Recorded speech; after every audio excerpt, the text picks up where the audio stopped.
Good evening, anybody who's watching.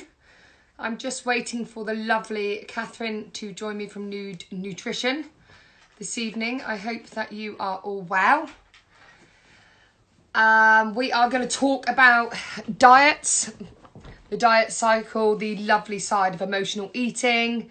Lots of fabulous things being covered tonight, so I hope it's kind of going to be a nice Friday chat for you all. Obviously, if you can't listen now, make sure you come back and listen over on YouTube or on IGTV. It will be up afterwards, so make sure you come back and listen with myself and Katherine. Is Katherine on? I'm just going to see if she is going to join. I think she's in. Her videos are doing really funny things today, so I'm hoping that she's okay and she can join. Maybe I can do it from my end. Let's join. Are you in? There we go. I was in, but I think there's just a bit of a delay.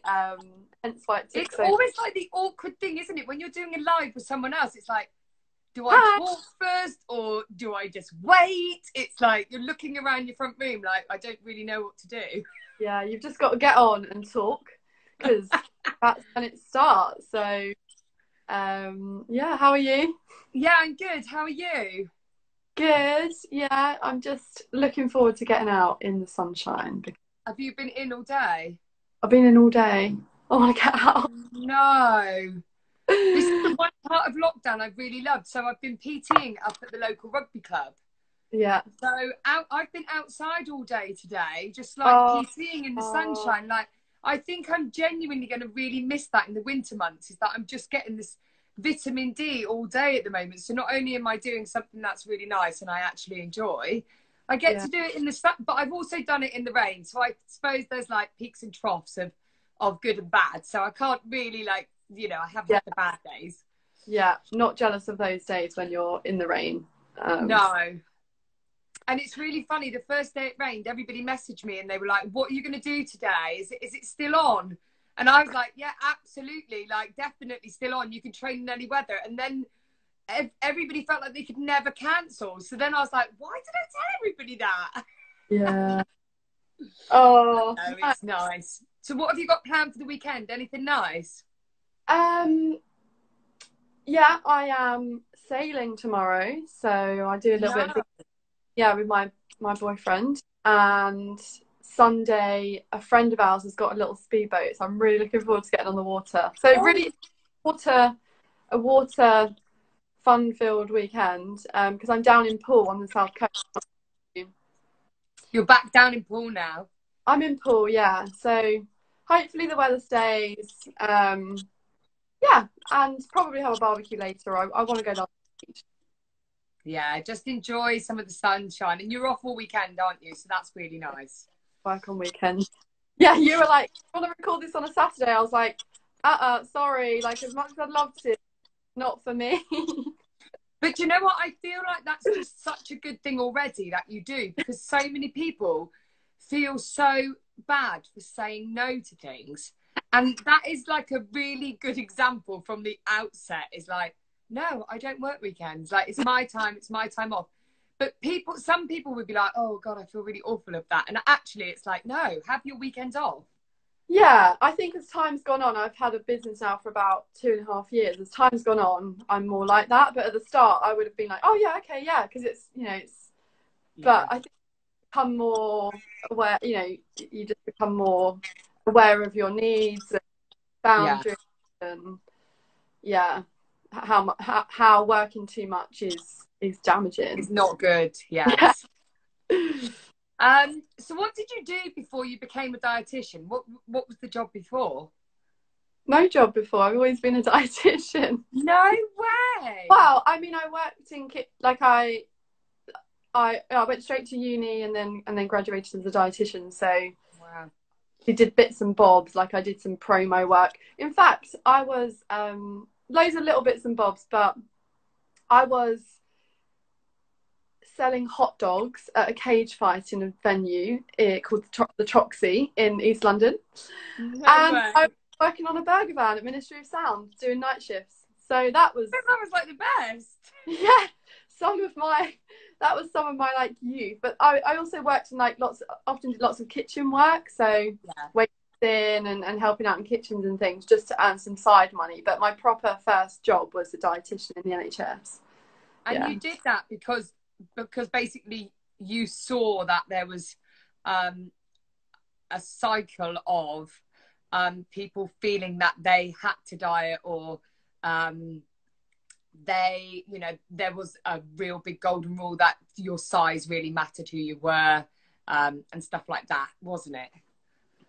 Well, before I came into this work, so dietitians can do lots of things. A bit like doctors, you end up specialising in lots of different areas. Yeah. But for me, growing up from the age of 10, 11, was when I first started trying to control my food in order to try and control my weight. So I was quite a chubby. And food and nutrition and sport became a lot of my life, a lot of my interests, and led me on to becoming a dietitian. And I then went on to, work in the NHS for 3 years. I then did my master's in clinical research, and then I went and worked in a private weight management in West London to help other people lose weight. And this triggered all of the issues that I'd had with food growing up. Yeah. And got involved in that program, of course, at the weight clinic. And I was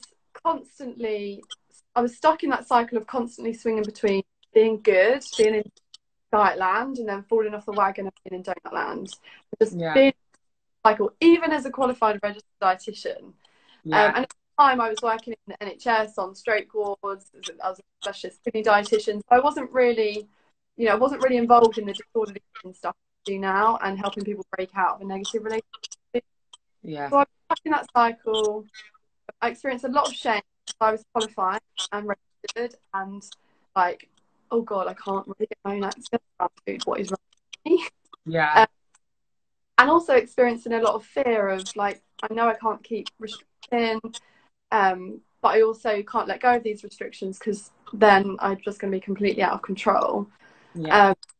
So it was lots of areas of my life, from my relationship with my partner, my friends, like eating out, and I was just become really obsessed with like healthy eating. Yeah.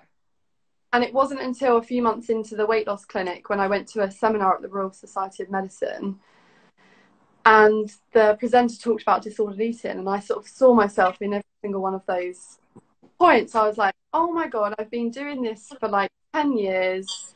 I need to do something different. Yeah. I'm not good with my relationship. And that's where I looked at different psychologists. I looked to find support, and nobody had the specialist knowledge to really help me. And that's what across the work that I do now, which is intuitive eating, non-diet nutrition, which I'll talk about. And what I really learned that there wasn't really anything wrong with me. What was wrong was the culture that teaches us that we can't be happy and healthy and successful until we've got to a certain body shape or size, and that was creating lots of complex issues for me. But in this private weight loss clinic, because I was also seeing it in other people as well.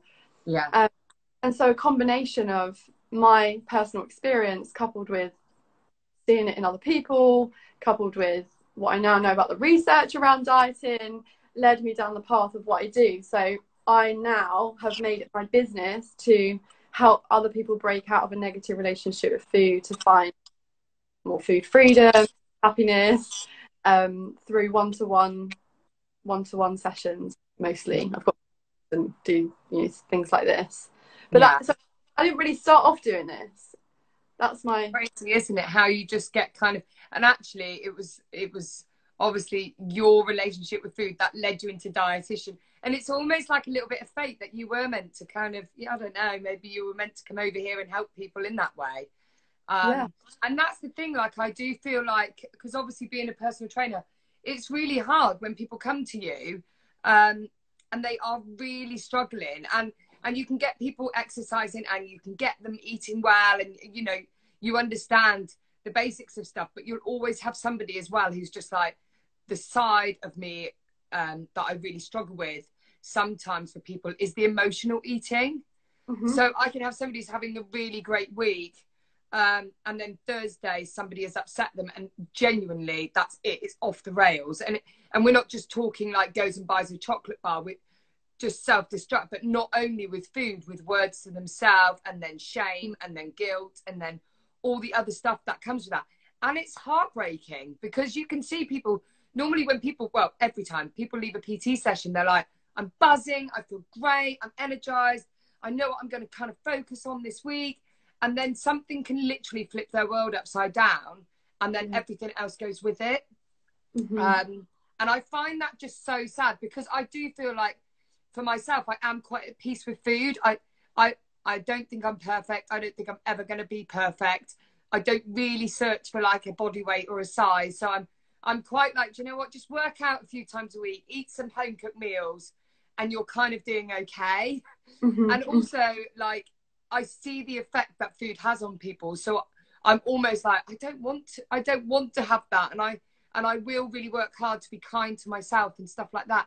But it is so hard, like, for you to just see people all the time who are just having this horrible battle. From something that's born out of like a fashion almost, you know, it's fashionable, you know, to be a certain size, or to be a bit bigger, or to have big bum, or to have, you know, it's all what's in fashion that year. And it's just so heartbreaking to see how it can actually ruin people's lives. And I don't know whether you saw Caroline, who did a talk a few weeks ago. Like, she's 30 years, she's recovered now from anorexia, but she suffered with that for 30 years. Like, it ruined her life. Yeah.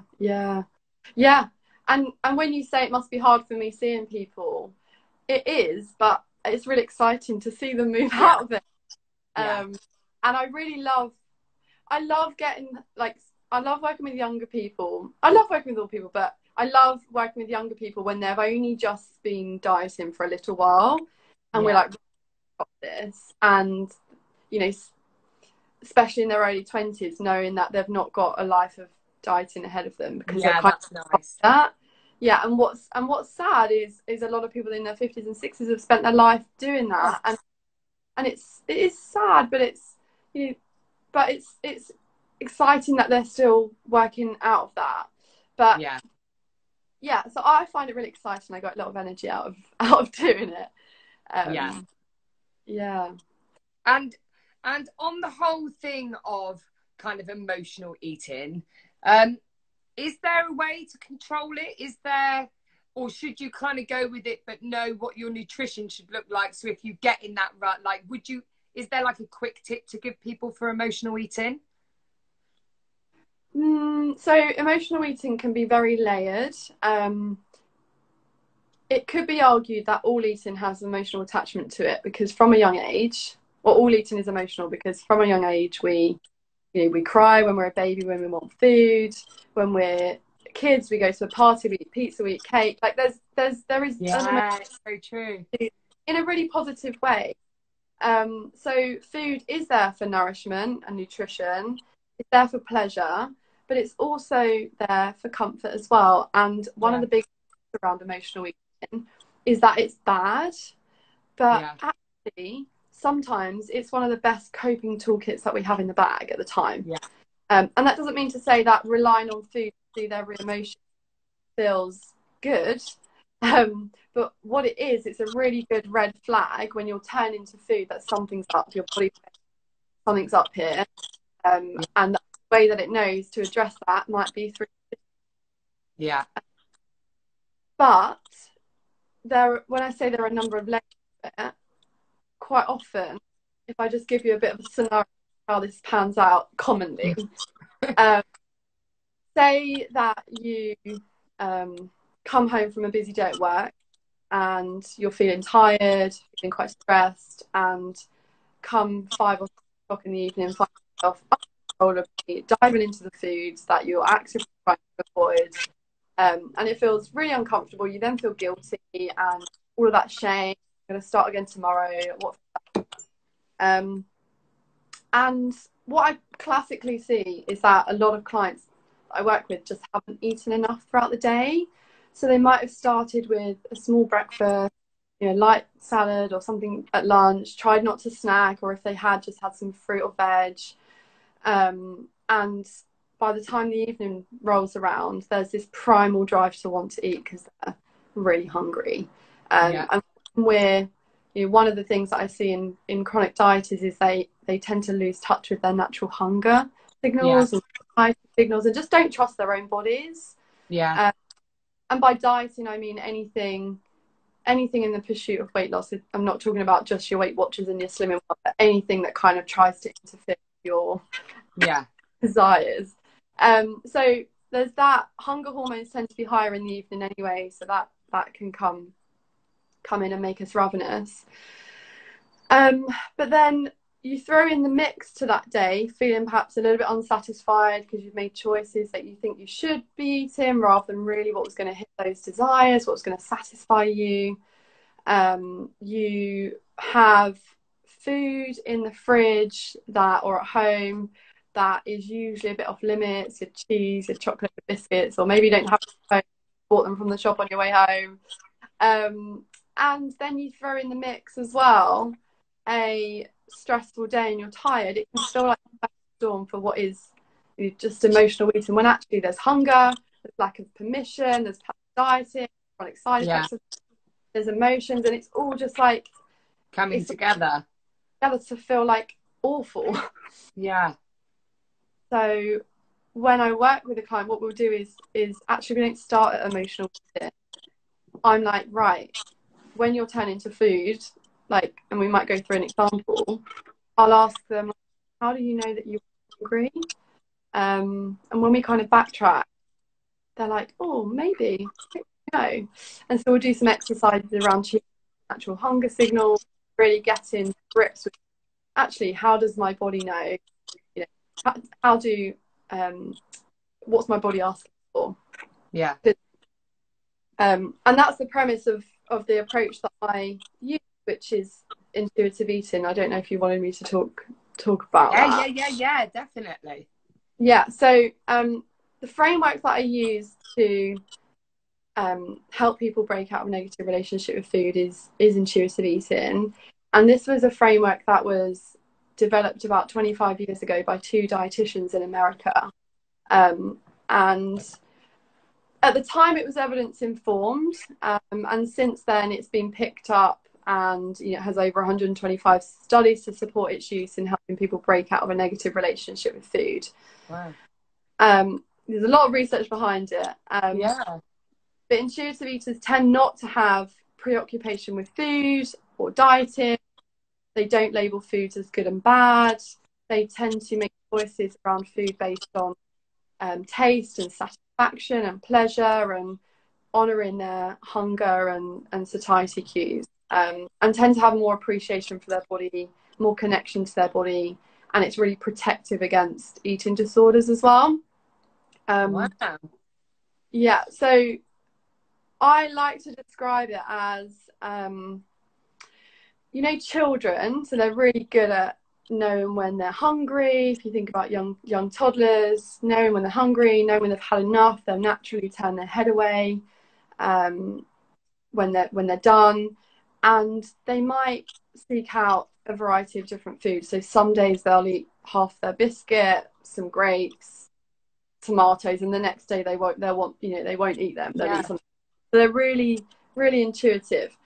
But as we grow older, we give a message like, you've got to finish everything on your plate, or you can have your pudding, and all your vegetables before you can have your pudding, which teaches us that vegetables are good, pudding's bad. We should feel bad for eating pudding. It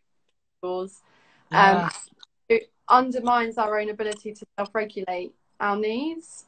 So we get those messages about food, and then throw in the mix, especially being a woman growing up, messages about our bodies. We then try and manipulate our food and eat in a way, whatever way it is, whether it be calorie counting or meal plans or whatever method, try and eat in a way to fix ourselves into that size society tells us we should be, even if our body doesn't want to be there. And that creates this complex disconnect between what the body needs and what the mind, what you're telling yourself you should eat. Yeah. And that's what creates the complex issues. And emotional eating is one of the dieting is one of the biggest contributors to emotional eating. Yeah, because it breeds it, doesn't it? It makes you just think that actually emotional, and actually we all do it. Like, we all get to Friday. I know that you had your can a minute ago, but so I'm off the phone to you. I will go and do a PT, and I'll be back here. And I know all week I've been like, I'm gonna have a gym because I'm excited. It's been a really stressful week. Josh has been away. I've got 2 young children. Like, I cannot wait to come home. And it's almost like, it's like you say, it's like a kid at a party. Like, you're going to celebrate, so you can have what makes you happy. And whether that's a gin or not, like, I'm definitely not the kind of PT who says, oh, no, you know, you don't drink alcohol and you don't do this. And also, I've got all my Month With Me gang at the moment cooking pizza this weekend, but they're all cooking it from fresh. So there's no like, right, make it with like low fat this, or like, just make yourself a pizza, but make it from fresh. See what you're making and feel proud that when you're eating that meal, like, you created it. But if, you know, there's nothing to say that I don't go down to Morrison's or Waitrose or wherever we go shopping. There's nothing to say I don't go down there and buy myself a Dr. Oetker pizza once a week. Like, that it's what makes you happy. And I think actually, like you said, like, you shouldn't block out those signals of emotional eating, because actually it could be saving you from some big mental health issues if you're actually fixing it then and there with a little bit of like, that makes me feel a bit better. It's okay to feel like that. Yeah. Or like, maybe you're using food, but if you think about like your emotional coping toolkit as the toolbox, layer in the toolbox, if that's food, that's the first thing that you kind of come to in your then, you know, that's fine. And it's not about taking food away. It's about, right, you know, if you took food away, if you took that top layer of your toolbox away, you're going to be diving into a deep, dark box. Yeah, exactly. Never used before. Yeah. So, you know, keep food there, but actually think about, okay, well, what am I feeling right now? Where is it showing up for me? And what do I really need? And you might not be able to know that exact moment, but it might not be until the next day. You're like, oh, actually, I was really lonely yesterday, or I didn't have bored, or and simply doing some kind of monitoring. And I do this with, I get them to write down in the last 12 hours if they're feeling like things are a bit out of whack. Okay, what have I eaten roughly? You know, and what size were my meals, and how satisfied by those meals? What's my tiredness like? Who have I seen? Have I seen anything on social media that's triggered me, like some pop up from 10 years ago where, you know, you look different to what you look like now? Like, what has come up for you that might have triggered this out of whack eating? And we can like put a finger on, actually I didn't eat any carbs yesterday, or I didn't eat, you know, I don't know. It is getting them to just be thinking about it, isn't it? And it is just getting them in touch with it. It is really clever, I do think. And actually, I think I am quite an intuitive eater, because now you're thinking about it, like, I am very much like, I eat breakfast when I'm hungry. Like, I'm not a big like, right, it's 8 o'clock in the morning, I'm going to eat. Like, I'm very much like, I love that feeling of hunger, of like, oh, I love it when you go out for a meal and you haven't really had a massive lunch, but you're really looking forward to your dinner. Like, food should be such a pleasure. Like, in other countries, you know, it's just kind of what they can find. But for us, it should be a pleasure. Like, it's there, we've got it. You could be so, you know, amazed by what's in front of you on your plate that you should love what you're eating and appreciate it. What's your feeling on food restrictions? So the people that I'm working with at the moment on the Month With Me, we haven't spoken once about food restrictions, and I don't know whether they've even noticed it yet. But not restricting kind of gives them the freeness to kind of do what they want. And I think food restrictions are, like you said, if you delve into that box of food restrictions, then it's kind of like, I've done something wrong, I should be shameful. But if there are no restrictions that you shouldn't eat, then you can kind of make the right decisions. Yeah.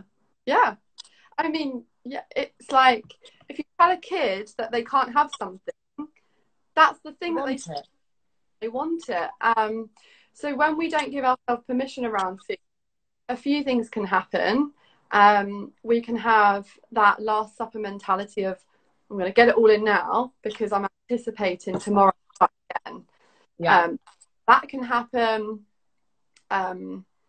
You can have that effect where, you know, if I tell you not to think of a pink elephant, you think of a pink elephant. So it's like, I've seen it. It becomes more in your mind. And there've just been loads of studies done around this. So one in particular around M&Ms and putting a bowl of M&Ms on a table with children. A lot of studies around restriction have actually come out of kids. But you tell them not to eat the red M&Ms, even though there's, you know, there's all the other colours in there. There's green, there's yellow, there's blue, and they're all the same. They'll eat the red M&Ms, and the same happens. The same happens with although I want to eat more of the red. The same happens with fruit. If you tell children at a buffet to not eat the fruit, they're like, they want to eat it. It's not just about, and I wouldn't suggest like doing that. Don't, you know, to make people make them eat the fruit, but yeah, just restriction is what usually creates problems. And there's two forms of restriction. There's physical restriction, so not allowing yourself to eat that food and have it off limits. Yeah. Or there's emotional restriction where you're like, I'll have it, but you feel bad about it. You feel guilty. And that's almost like a waste of time. Like, if you're going to have a bit of chocolate cake, bloody enjoy it. Like, really enjoy it. Like, don't get me wrong, if you're doing it 7 days a week, twice a day, you aren't going to be feeling as great as you should. And I think that is like, we can't just say go and eat what you want. That would be really irresponsible too. But we do know that, like, if every now and again you feel like, do you know what, I'm going to have a bit of chocolate cake today and I'm going to enjoy it, the enjoyment from it is amazing. Yeah, with no guilt after. Part about I think there's a lot of fear around, if we give ourselves unconditional permission to eat, we're just going to keep eating and eating and eating. I'm going to eat chocolate cake and crisps and biscuits all day. Yeah. But and that's where we can end up kind of becoming a little bit, you know, from what I see, there's like pseudo permission where it's like, oh well, I'll have a bit, but I'm only allowed X amount on X days if I've worked out. And so you'll give permission, but it's pseudo permission. So and that's fine. But if you're struggling with things like emotional eating, you're feeling that loss of control, then it might be because of some pseudo restrictions that are going on. But we think that, if we give ourselves unconditional permission to eat all foods, we're just going to go crazy. And the reality is, maybe on a first instance, you will. But that's not like with a client, because that would feel awful. What we would do is actually look at what foods are in your problem or guilty foods list. Yeah. And this is like further down the line when we've done some work on hunger and fullness and satisfaction, but when we're starting to challenge some of these food thoughts and challenging some of these problem foods, they write the list, and we'll start with often the least problematic food on that list to them. And that might be something like dried fruit, maybe a date, like dates or something, as an example. Or it could be, you know, we start with chocolate or whatever, but take dried dates as an example. And when we look at that food and we talk about it, I'll like ask them, right, what words are coming up for you? And they might say things like sugar, addictive, bad, should only have X amount as a portion, and just all of this judgment starts pouring out with one food. And then we'll look at the positives of that on the flip side. Okay, well, what does a date bring? It brings fiber, it brings energy, it brings a sweetness and satisfaction, and it's tasty in cakes. And then we'll do a little mindful eating exercise around that food, and we take away all judgment, neutralize any language, and imagine that person has seen this food for the first time. And when you go in with that real curiosity of like, do I even like this? Does it feel good? Do I want this right now? Is it going to satisfy me? Is it going to leave me feeling deprived? And we have, you know, a chocolate bar becomes as emotionally charged as a peach. Like, you get to decide, well, actually, what do I really want to eat right now? And the reality is, if you start having chocolate biscuits and cake for breakfast, lunch, and dinner, you're going to feel sick, sluggish. Your bowels aren't going to open. Yeah. And that's typically not what happens. That individual might, in the first few weeks, maybe they'll eat more dates than they've ever eaten before. Yeah. Or specific one food that they've ever eaten before. But as time goes on, it's a concept called habituation. We become habitualized and normalized to that food. And an example of habituation is, if you think about the first time that, are you married, or are you with a partner? With partner. He's yet to propose. Okay. So, has your partner ever said to you that they loved you? Yes. Did that happen? That he loved me? Yeah, did he say that to you as like has he said that to you before? Yes. Yeah. And do you remember the first time that he said that to you? No. No. Oh, yes, I do. Yes, I do now. Yeah. Yeah, How I do. this? Say again. How long ago was it? Oh, years and years and years ago. But you remember it. You're like, I remember that moment. Kind Yeah. of. And does he still say that to you? Yes. Yeah. So when it comes to like new things, or your boyfriend, especially if you feel the same way, obviously. Otherwise, it's just, you're like, oh God, I've had that. Run a mile. But it's like really exciting, and it feels really lovely, and we want to tell our friends, and we want to talk about it, and we feel good. And then as time goes on, it's still really nice that he says that he loves you, but you don't need to hear it all the time. You're like, it's fine. And that's because you become habitualized to it. Yeah. Or if you were to buy a new car and you were to like drive a brand new car out the garage, you want to drive it everywhere. You want to go to the shops, even though you don't need to get anything. You're like, oh, Papa, I just need some milk. And then as time goes on, your car becomes your dumping ground, and there's food in there, and there's just there, and so that doesn't mean we don't like our car. It just means we've become habitualized. It's become normal. And the same happens with food when we allow it into our life. Yes, there's initial. Oh, Kat, you frozen. Oh, you froze then. I was like, no. Yeah, it's fine. But it is true. Like, I allow those things into my life. Like, I'll go and buy a pizza, or go and have a chocolate bar or something like that. Like, there is no restrictions in my life. Don't get me wrong. There's probably, I wouldn't allow it in a certain amount of times in a week. And that's not because there's like this eating disorder or something. It's just like, I'm aware that if I do that too much, I'm going to, like you said, I'm going to feel sluggish. I'm going to feel rubbish. My training's going to, like, I just know that isn't good for my body. And it is. It's just so, it is intuitive eating. It's just such a nice way of putting it. I love it. Yeah. And there's very much a difference between that, and then a difference between like not being able to have certain foods in the house, and feeling a lot of guilt and anxiety and stress around food, or constantly worrying about what you should or shouldn't be eating. And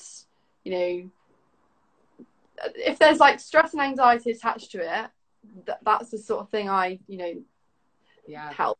If there's no stress about it, and you're quite happy pursuing a certain way of eating, and it works for you, and there's no stress around that, and it feels good, then that's great. But if you're like, but there's not many people who have that. No. I think part of my job that helps me is that I see so many people with a bad relationship with food. It almost makes mine better, because I'm just like, it's so tiring for these people. I just feel sometimes you just want to kind of click your fingers and make it all go away for them, and just let them go out for dinner with their partner and enjoy the evening, instead of already worrying before they go, like, what's the menu? What the menu is, or like the way they're going to look in their clothes and stuff. And it's just like, oh my God, you're going out for dinner, something that I would just, just chuck a pair of jeans on, go and eat a burger and not stress about it. These people are like, almost like they don't want to go. And I have friends who don't go out because they don't want to get dressed up, and they, just really struggle with thinking that they look nice. And then when they get out, it's like, I don't really want to eat anything. And it's funny, whenever we go out for dinner with people are like, should we get the pudding menu? And me and Josh are always like, yes. And it's almost like then they're like, oh, okay. Because they kind of think if they're going out, I expect you get it with your friends as well. I'm going out with a dietitian or I'm going out with a personal trainer. Like, do you eat anything? It's like, yeah, burger and chips and a chocolate brownie, please. Yeah. But yeah, it is. And I think being intuitive puts you back in control. And I think a lot of people diet because they feel out of control. Yeah. So that intuitive eating would get them back in the driving seat without doubt. It would get them back in the driving seat. And quite often people start restricting is mostly because of their weight. And so, but the single biggest predictor of weight gain is dieting, or that weight loss. Yeah. And by dieting, I don't just mean, like I said earlier, your Weight Watchers, your Slimming World. Dieting is like calorie counting, or cutting back because you went out for lunch and you had a bigger meal, cutting back and not eating as much in the evening, even though you're hungry. It can be like pacifying hunger with a Diet Coke or a coffee. All of those sorts of things, like subtle dieting behaviours, keep people trapped in. Yeah.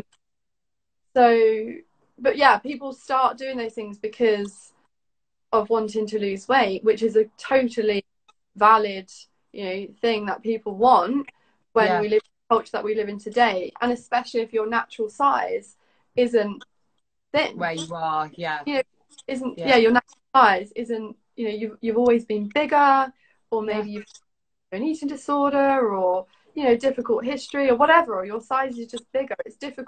It's more difficult to live in this world in a bigger body. So why wouldn't you want to pursue that? So I have a lot of compassion for people, and why they want to diet and why they want to pursue that. And it's not about me telling them that they shouldn't want that and they shouldn't do that. That doesn't work, does it? And that is never going to help them, because that is going to push them as well to these extreme diets that say, I understand you want to lose weight and I'm going to help you do that. And that's why I do feel sometimes people are so desperate that they will go to these juicing or these, these ideals that says that they're going to help you lose weight. Because on the other hand, anybody who might be in the health and wellness or fitness or might be like, oh, don't make your focus about losing weight, but people do want to.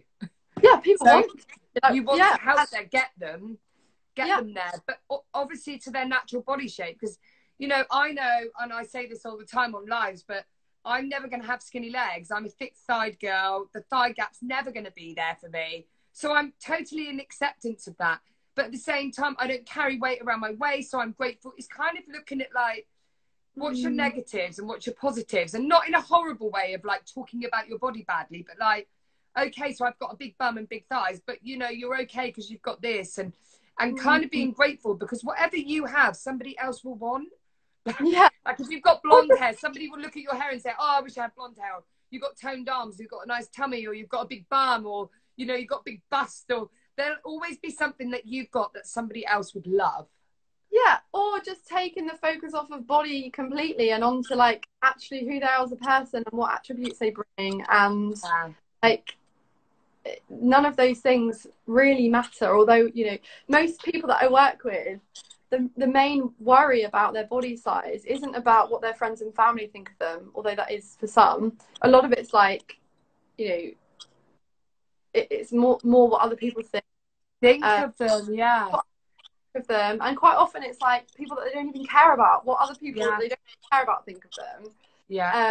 And when you think about the people that you love around you and the people that you want to spend time with, and we talk about like, okay, let's talk about your best mate Carol, what do you love about her? And nothing is ever about what they look like. Yeah, you would never say, well, I love that she's got great calves and she's got like skinny waist. You would just be like, she's fun, she's friendly, she's happy, she's exactly things. And that's what I love about her. And so really just keeping a running list of, well, what do people love about me and why? Because I bet it has nothing to do with what you look like. No, definitely. Take that focus off. It doesn't, off of the body. But yeah, I totally understand why people have those desires. But what I often ask is, right, like, okay, what attempts have you made in order to lose weight? How long have you been doing that, and how has that gone? in the service of weight loss, and they're like, yeah. it's never worked. And maybe That's it. Nobody's been on a great diet forever, have they? Nobody's done it forever, unless they're just a healthy eater. Unless they are just like, well, I just eat intuitively. Yeah, this is going to be my new thing now. I'm just going to say to everybody, what you need to do is eat intuitively, because it's so true. Learn about intuitive eating from Kat, or whoever else. But yeah, I mean, we know that weight loss is possible in the short term, but between 80 to 95% of people that lose weight, they tend to regain that within a 2 to 5 year period, which is crazy stats. And 30 to 60% of those that regain the weight regain it plus more. And if dieting were to be a pill, the doctors wouldn't be allowed to prescribe it because of its lack of effectiveness. And it's mad. We've put so much focus and emphasis on something that we know is set up to fail. And it is. That is so true. And I said that to Laura last week. It is set up to fail because they want you back in on the next one. Like, it's a cycle. It's a fashion. It's something that next year is going to be a new fashion for you to jump on the back of that one. Like, there is no magic pill. And I say that quite often. There is no magic pill. You've got to give it time. And also, people want fast results, quick results. And normally those fast and quick results are the ones of those 30 to 60% that then put it back on plus more, because they've just gone into starvation mode and their body is. I've got so many women now who are like in their 30s or 40s who now are eating, like, come to me and they say, I'm eating 800 calories a day because anything more, I can't keep the weight off. And it's like, what? My children eat more than that in the morning. Like, well, your body needs so much more, but they've gone into such a bad place. And then to tell them to eat more, to them is so unnatural and so scary that they just won't do it. And it is scary. It really is scary. And when you speak to Caroline, who's got the effects now in her body of 30 years of anorexia, like, it's massively damaging to your health. But I think, we just all are chasing that perfect us that just isn't there. So it's like chasing the pot of gold at the end of the rainbow. Like, you are never going to find it. So what you've got to do is you kind of got to sit in the middle and just be happy with your lot, but make sure you're eating well for your body and that you're exercising because it makes you feel good, not because you ate a pizza last night or taking care of your body. How can people, Kat, how can they get out of the cycle? So people who are like, literally every year I'm in a new cycle of diet, how can they? Would you say, like, to come and see somebody about intuitive eating? Is there a point that they can say, right, that's it, I'm hopping off this bus? Or I think like reflecting on your own history of it, and even writing out a timeline. Okay, like, what have I done? How has that served me? To just really get a kind of a sense of how long you might have been pursuing that and what's actually happened to your weight over that time. Start following non-diet, intuitive eating, health at every size people on social media. That's a good tip. Unfollow weight loss people, unfollow diet people on Instagram, unsubscribe from newsletters, stop tracking. And even, I've got the intuitive eating book here. The official intuitive eating book is a really good place to start. Just having a read of that and seeing if it resonates with you, which if you're a chronic dieter, it will. We've got some, great insight. There's lots of podcasts available. I've got like a free download on my website, which has got 7 steps and an actionable workbook. Just starting to like learn about it, and then the more you learn, the more you're like, learning about how the body weight regulates itself, which you're going to learn in my free download or in eating book. There's a really great documentary called The Men Who Made Us Thin, and it's online. It's free. It's an hour long. The Men Who Made Us Thin, and it talks about the history of dieting and why we are where we are today. And there's lots of references to the science behind weight and some of the studies, and that I think is a really good place to start with learning. Everybody now is like writing that down. Yeah, the men who made us thin. Because a lot of the work that I do, it's like unlearning a lot of the messages told, and then we start the relearning. But the unlearning starts with like with what I've just mentioned. No, that's brilliant. But there's no I'm just trying to see through our questions, like what I haven't lost, because we've obviously talked about the diet cycle, how it's damaging our bodies. So I think like the only thing I haven't drilled you on really is your course. So you've got a short course, haven't you? With that, with talking and like coping with feelings without turning to food. Yeah. And I think if anybody's on here, I think the download is definitely, and I said this to them last week, any freebies people are giving out, if you're really struggling, like go and find all the freebies, go and find all the free information. Which is why these live chats are great, because it does give people an insight into, oh, okay, like, and if you didn't know about intuitive eating, after watching this, you definitely will do now. And I hope there's somebody that's like, that's what I want. That's what I want to be my new diet. I don't want to be on a diet anymore. I've had enough. I'm stepping off the train. I'm jumping on the train of intuitive eating. And hopefully that would be something new to focus on, to be in control of.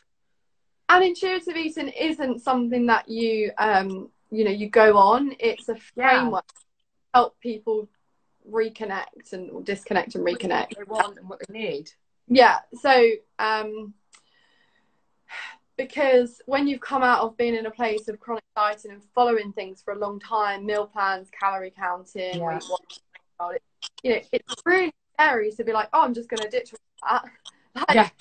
Totally freak out. So it kind of gives a bit of a structure, or it gives some framework to go with. But there's a lot of misconceptions around it, like oh, it's just the diet, it's a free-for-all diet, or it's about eat whatever you want without any regard to how it makes you feel. But that's why I suppose they need to work with someone to get, it's like booking onto a diet club, isn't it? You wouldn't just read about it and then go and do it. Like, you do need to speak to somebody like yourself. You do need to make sure that you, like you said, you are unlearning, and then you're relearning, and then you're, somebody is saying to you, why did you get emotional last night? Why did you eat that? How did it make you feel? I do think, you can't do it on your own. You do kind of need that help and support along the way. Yeah. And that is obviously what I offer. But for those that can't afford that or want to try things on their own, there is resources out there. There is the book. There's a number of different podcasts. Don't Salt My Game by Laura Thomas. There's Christy Harrison, who's got lots of great work and has a podcast called Food Psych. And I know Evelyn Triboli's she's a brilliant podcast on, it was an episode on a podcast called 10% Happier. And that was recorded on the 1st of January. So there's lots of stuff out there. But yes, if anyone wants more one-to-one support, then that's what I'm trying to get in touch. Yeah, get in touch. If you're not out sailing, obviously not on a weekend. That sounds so extravagant, but my boyfriend, that's his like job. That's his thing. I was meant to be going, I said in my Instagram earlier, I was meant to be going to Japan today because he was meant to be competing in the Olympics in sailing. Oh, yes. Yeah, so that's why I'm sailing. And I brought up doing it, like sailing on. That was a sport that I did a lot of when I was younger. But anyway, this emotional eating course. Yes, sorry. So I digress all the time. I'll be talking about like Smarties again in a minute. So for anyone that is struggling with like the urge to eat, like snack all day, feeling stressed, like when they're feeling stressed, or feels out of control around food, or wonders why they turn to food when they're feeling certain emotions, or just feel like they're an emotional eater, then I have a short online course. It's self-paced, and there are 3 main lessons to it. The first is the what, so like what is emotional eating, and really getting a deep understanding of it. and how that fits into the context of intuitive eating. Lesson 2 is the why and what could be contributing, and we go into depth around hunger and permission, and self-care. And then we look at the how, which is, okay, well, now I know really what's going on. How can I move through this? And so it's recorded webinars with me speaking and workbooks alongside, so it's very action-based. And there's guides, there's recorded Q&As with a therapist, with me answering people's commonly asked questions. And I built the course in response to people's like questions. So it was built around what they've been asking you, their challenges, and then I was like, right, okay, how can I answer all of this? So that's available on my website, and it's only £39. It's really cheap. Like, there is so much value in there. And that's it. If you are really struggling and you know that you are an emotional eater, to spend £39 on something as well is kind of like, people just spend so much money on this stuff. That I used to live with a girl who used to do, I won't say the name, but like a juicing diet. And I remember one day, so this woman used to come to her house on Friday, and one week she came in and I was there, and I could see this woman's face like drop, because she obviously knew that I was a personal trainer and stuff. And she got my friend to stand on the scales, and she was like, oh my God, look, you've lost £2 this week, and you've gained like £3 of muscle, or 3% of muscle. And I was like, hang on a minute, how do you know that? And she was like, well, the machine's telling me. I was like, how does the machine know that she's like gained £3 of muscle this week? How does it do it? And also, like, she hasn't exercised once this week. So, and you could tell this woman was like, please just go away, stop asking me questions, I'm not trained to know this, I'm just kind of trained to put somebody on there.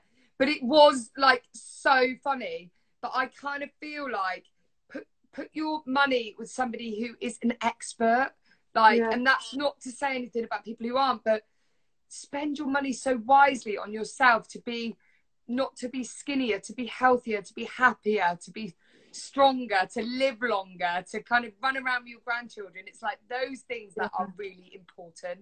And free up that brain space as well. If it is being consumed, free up that brain space so that you can live your life in a more fulfilled way, and go and do that course that you wanted to do. Go and see your grandchildren or your children, and go out for that meal, and that's it. Go out for that meal and really enjoy it. And so there are all the benefits. It's the benefits that people receive of this is more enjoyment, more freedom, more satisfaction. Just no more guilt attached to eating, like, and connected with their needs. So they have chocolate in the house, and like it doesn't matter. It's there. They'll have it if they want to have it, and they won't have it if they don't want to have it. But it is a process, and it takes time, especially if someone is dieting for 25 years or 10 years, whatever. So it's not like hop on and hop off. No. Not a quick thing, but it's definitely achievable. It's exciting. I'm almost like, right, I want everybody to like go and do it now, to see how they get on, which is really exciting. And it's funny, like all the people that you kind of see out there, it's really nice to think about, like people just getting more information that's of good quality, nutrition and health and happiness and things like that. So that my other half's just come in, he's like, I've got the kids in the car, am I allowed to bring them in yet? I'm like, not yet. My little boy tends to come on any lives and say something rude at all times, so I'm always like, Harry, please don't come on. No, but you're great. You're bringing in, you are just like I wouldn't talk about personal training and how to, even though I love sport and I do lots of it, I wouldn't tell anyone how to move their body, or how to, I wouldn't start doing a training session online because I'm not qualified in that. And so it's just bringing people information that they don't know about as well. And as a personal trainer, I follow people that I think it's that inspiring person. It's not the diets, it's people who talk about good nutrition and good practice in life. And your account, I always am like, I want everybody to hear about this. So no, and and the empathy is there. I think that, you know, is the biggest thing, is you've kind of been there and you've done it, and you're like, do you know what? I just want to enjoy life, not work the weekend, sail on a boat and eat some chocolate. But I do, like, I do totally like know my privilege in that I am thin, I am, you know, white, I am able-bodied, I am privileged in lots of ways. So I have a real awareness of that, and I have a lot of compassion to give to people that are moving through the world in a bigger body, and that's where they are, the body is, and that's difficult. That's more difficult than living in the world in a thinner body. So just being able to kind of share resources and helping them find community and, you know, in comfort in their own experiences, in their own body. Not to feel alone with their own experiences and how they're feeling, because a lot of this stuff is a lot of people's issues with food in their body can feel very alone, very shameful. Talked about, like, nobody ever posts on social media that they've just had a binge. Like, that's not what people don't do that. They feel like awful in their body today, or they've not gone out for dinner because they've been worried about the calories in it. We don't, like, no one's going to post that online, and so we often think that we're alone with these things, when actually about 75%, we're all in the same boat. A lot of us are in the same boat. So when people speak to me, they're like, oh my God, this is a real bad problem that I've got. I'm like, no, this is really common. No, it's not. It's so common. Not alone. There's a way out. So no, it's amazing. So I hope lots of people get in touch, and obviously if anybody like watches, so quite a few watches have been on my YouTube, so I'll post this to my YouTube. So if anybody wants to watch it afterwards, which is normally what happens over the weekend, people will message me and be like, I led in the bath this morning and just listened to your chat, because I think people think they've got to watch it as well. And I always say, when you're cooking dinner, just pop it on in the background and just have a listen, almost like a little bit of a podcast, but it's a bit of real life as well. But no, thank you so much for coming on and talking to everybody. Yeah, thanks for having me. Thanks for reaching out. Pleasure. And I hope it's helpful. I hope it's a helpful conversation for people. Oh no, it definitely will be. It definitely will be. And you go and drink some alcohol. I get ready for the weekend. I was like, I really, really just fancy like a glass of wine or something. I'll be drunk before I know it. Enjoy my evening in the sunshine and find out where my boyfriend is and do something. Good luck. What are you doing? Well, I've just got another PT now at the rugby club, and I think I'm like not going to stand in the sun anymore today. And then I'm back, and me and Josh are going to have pizza and wine tonight. So nice. It's going to be a nice night. He's been away all week and last week, so we're just going to kind of sit and natter all night, I think. Nice. Oh, Molly's got a baby. The kids are just coming in now, but thank you so much. All right, then. Molly's got a baby. Say hello. Oh, hello, Molly. Say hi. Daddy took her to the shop and bought her a dolly, so she's very happy. Let's see your dolly. Should we shake? Oh. You get the baby out. Right, go and have a lovely weekend, and thank you so much. See you later. Bye. No.